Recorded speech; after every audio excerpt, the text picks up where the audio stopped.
The New Orleans Saints are being forced into being big spenders in free agency by the National Football League. What do I mean? I'm going to explain it in this video, and I'm also going to give you my free agency plan for the black and gold. You're watching Saints Now by Chat Sports. I'm Trizzy Trace Girouard, and let's get you informed. The NFLPA told members that they expect the salary cap to be around $303 million this league year, though it could reach as high as $305 million. There's a handful of teams out there that must spend an additional $50 million on player contracts this year to meet their 3-year requirement, according to the CBA. The New Orleans Saints are one of those teams. So I'm going to ask you, what moves do the New Orleans Saints need to make in free agency? They have to spend money, so what should they spend it on? Let me know down in the comments section, and we're going to break it on down right here on Saints Now by Chat Sports.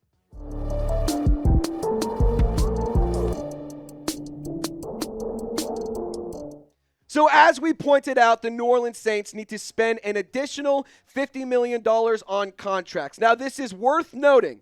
This is cash spent, not cap space. That's two different things. So the New Orleans Saints need to spend cash this offseason in order to fill out the roster in free agency. And this isn't an opinion. This isn't a take. This isn't something that I'm just making up in my head. A lot of y'all are going to say, this is clickbait. This is nonsense, blah, blah, blah, blah. It's a rule.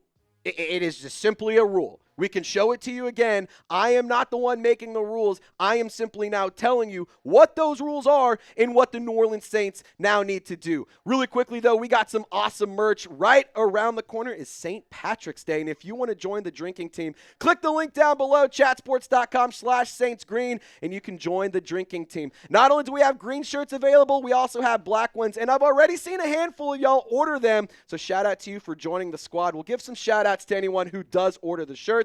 So drop an order down below. We have all sizes available. Click the link in the comments or description to get started. Now let's get back to the free agency news that we need to discuss.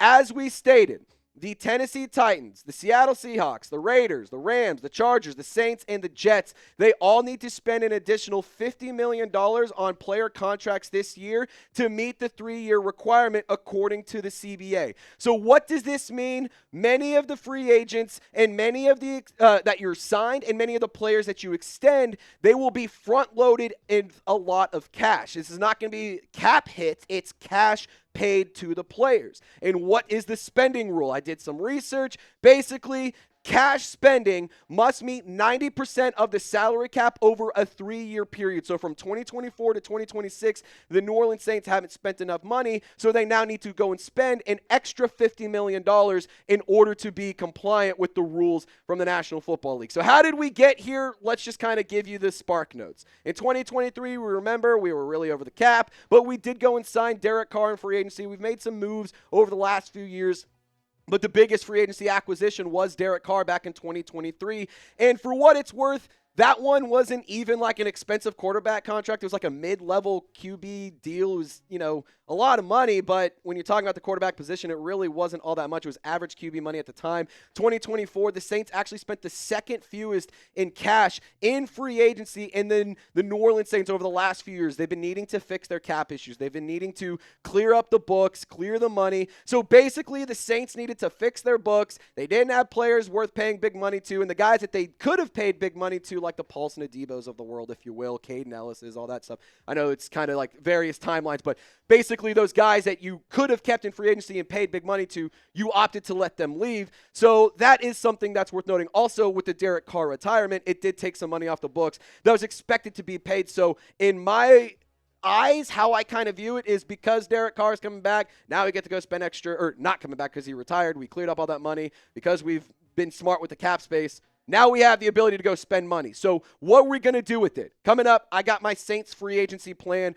for the black and gold. Mickey Loomis, Kellen Moore, I hope you're listening because I have a 3-step plan for the black and gold to not only meet the rules of the NFL, but also add some talent, retain some players, and build this thing out a little bit further. Now, I want to encourage you to subscribe to Saints Now by Chat Sports for daily news, rumors, updates, all from Saints fans' perspective. If you're a diehard fan and you want daily coverage by fans, for fans, ESPN, NFL Network, those guys don't talk about the Saints, but we do every single day, and we're actually going live Monday, 4 p.m. Central Time, so hope you guys join, turn on your notifications, and we'll see you later. Now, step 1 of my plan.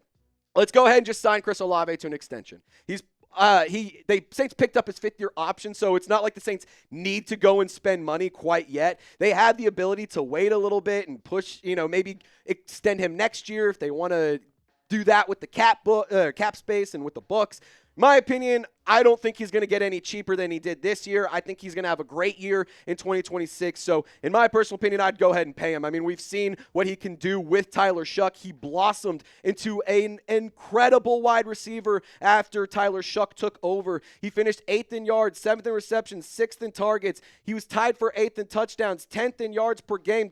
Chris Olave, Tyler Shuck, it's a match made in heaven. And I think that number 12 deserves to be paid. He deserves to be rewarded. And he's somebody that I think the Saints should build around for the foreseeable future. So my contract projection is as follows. Let's give him a 4-year deal worth $132 million. That's $33 million a year. But realistically, the guarantees are what you pay attention to. It's 4-year, $80 million guaranteed. There's a lot of money in terms of money that could be made in incentives and in bonuses and in performance-based metrics. So I think with the New Orleans Saints, the key here is lock him down for the future, pay him the money he deserves, but also protect yourself a little bit just in case there are injuries or there's other things that you need to take into account later on. I am all for going ahead and paying Chris Olave. I think the New Orleans Saints should make that a priority, and hopefully that's something that we hear about in Indianapolis with the scouting combine this week, which, by the way, we'll have coverage of it, so make sure you subscribe. Step 2, let's get some key free agents back on the roster.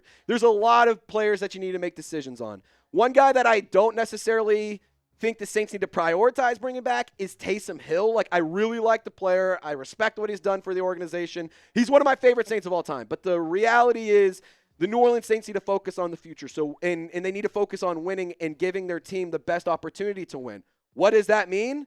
I think it means re-signing these 4 players. I know Demario Davis and Cam Jordan are older players, but they are still playing at an extremely high level, and they can pour into the young guys that are on the roster. Alontae Taylor, I am all for bringing back. He is going to test the free agency market if the Saints don't bring him back, and I think that he could cash in some big money there. Luke Fortner, the backup center, I think was more than serviceable after Eric McCoy went down. So I think when it comes to the New Orleans Saints, you should look to bring back these 4 players, but the 2 biggest names to watch are going to be Alontae Taylor and Demario Davis. Obviously, those are 2 key defensive players. Both of those guys, they could go and get some big money in free agency. And the New Orleans Saints, they could come back. I'm not going to sit here and say it's impossible. I'm not going to say that one of the guys are going to leave, one of them staying, both are staying, whatever. I'm not going to try to speculate on that, but I do think it's in the best interest for the New Orleans Saints to bring both of these players back who've also expressed interest in returning. And Alontae Taylor took to Twitter yesterday and put this out. For what it's worth, it was kind of a cool video, highlights and clips of him working in the community and doing stuff around New Orleans. He clearly loves being in the city. He clearly loves being a part of the culture. And he took to social media on all of his platforms and said this was never just about football, but about impact. 4 years in New Orleans, not just playing in the city, but pouring into it. The thumbs down wasn't just a celebration. It was a message that what starts on the field travels far beyond it. The work continues. The work continues to me sounds like maybe he's coming back. I don't know. I don't want to speculate. But I think that this is pretty good news if you want Alontae Taylor to return. But look at what Demario Davis did as well. The New Orleans Saints tweeting out.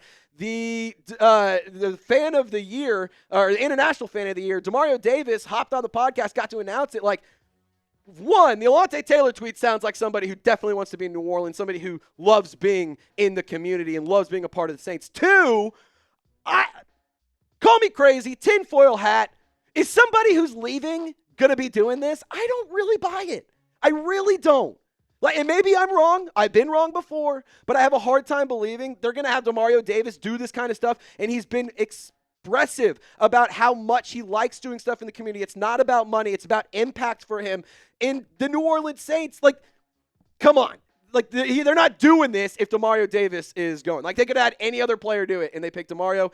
To me, that is a good sign. I'm not saying he's coming back, but I'm going to just choose to perceive that as maybe there's actually some good news going on. Now let's talk about projected contracts for these 4 players. I think with Alontae Taylor, you could pay a 4-year, $45 million deal, $15 million a year. You could mess with the guarantees to make it a little bit less. Demario Davis, let's give him $10 million a year. Definitely worth it. Not only in terms of on-field production, but what he can pour into the rest of the defense. Cam Jordan, 1 year, $8 million. He wants to return. He doesn't want to play anywhere else. Why I'm paying Demario more is because he has been open about testing the free agency market, whereas Cam Jordan is like, nah, man, just get me right. I'm not playing anywhere else. Let's go. And Luke Fortner, 3-year, $15 million contract, $5 million a year for a backup center.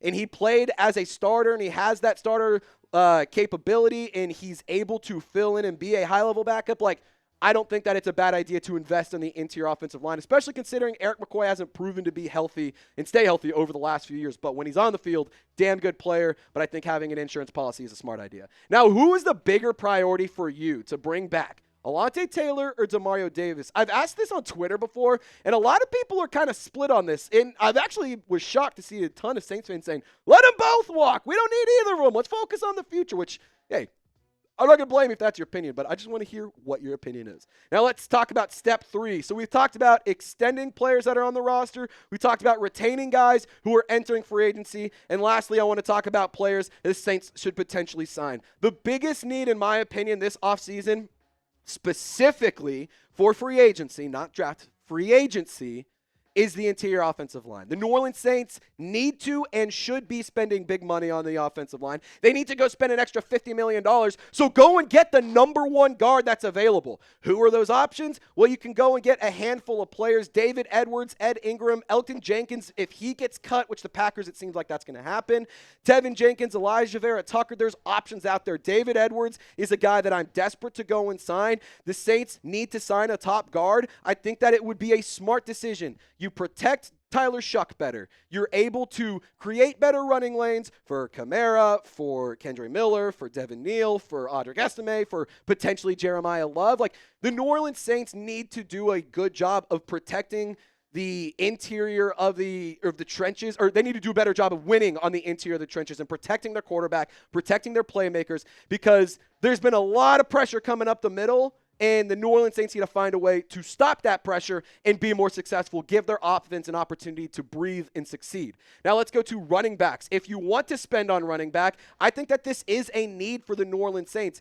I have had the opinion that an overhaul could be necessary. Not everyone has shared that sentiment. I understand why, but I'm just looking for better production on the ground. Breece Hall, would love to see him in New Orleans. I fear the Jets may try to tag him. Kenneth Walker, he is not going to be tagged by the Seattle Seahawks, so they are either going to pay him a contract or he's walking in free agency. Najee Harris, a player that I think could benefit with a change of scenery. Tyler Algier, he is a phenomenal runner of the football. He is a ground and pound guy. I really, really like him as a running back, but he's taken a back seat since the Falcons drafted Bijan Robinson. And Rico Dowdle, I think that that's definitely a player that I have my eyes on. Now, I don't want it to get twisted. I still want to draft Jeremiah Love, but if you want to go and address the running back position before you get to the draft and eliminate that need, you can go and do that. Or you can overhaul the position and get better production, better availability, and a better running back room in general. Like, I'm not saying that the New Orleans Saints need to sign and draft a running back,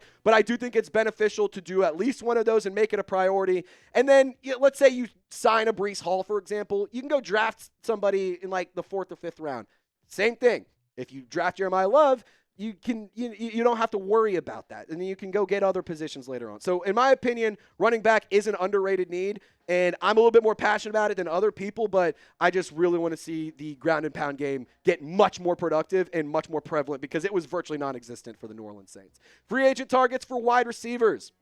I still think that wide receiver is an area that could use a little bit of an upgrade. I'm not saying that you need to break the bank on the wide receiver position if you wanted to, though. Alec Pierce could be an interesting option. Romeo Doubs is certainly an interesting guy.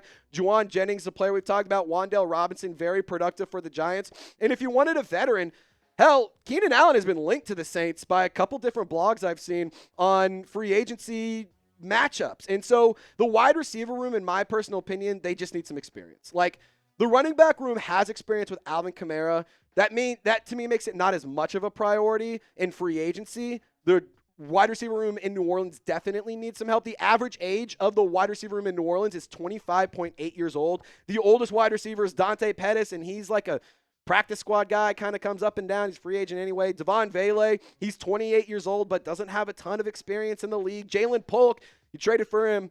Excuse me. He's 23 years old. So you do have some players that are older. You have some younger guys, and you also can draft a wide receiver as well. But they just need experience. They need veterans. They need players who have been there. They need players who've done that. They need guys who have been playing at a high level, not just for the sake of having the production of a veteran player, but also just to have guys be a veteran leader in the room. Like Chris Olave, I think, is a leader in that regard. He's the wide receiver one, but I don't think it would be a bad idea to bring in another guy that can help pour into the wide receiver room, help bring some experience, extra looks, extra production. I don't think it's a bad idea. And you don't have to break the bank on a wide receiver. You can go and get a, secondary or mid-level option if you really, really wanted to.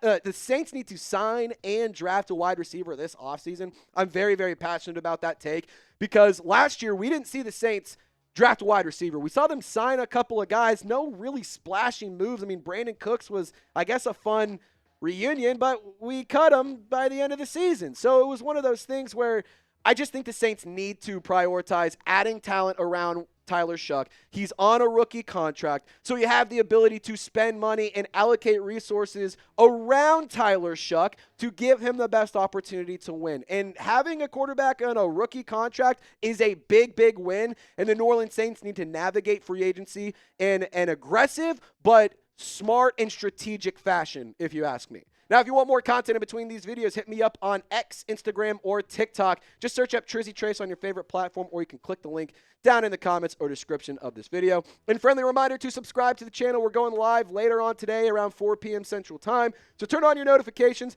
just like we go live every single Monday. Y'all stay golden. We'll see you later.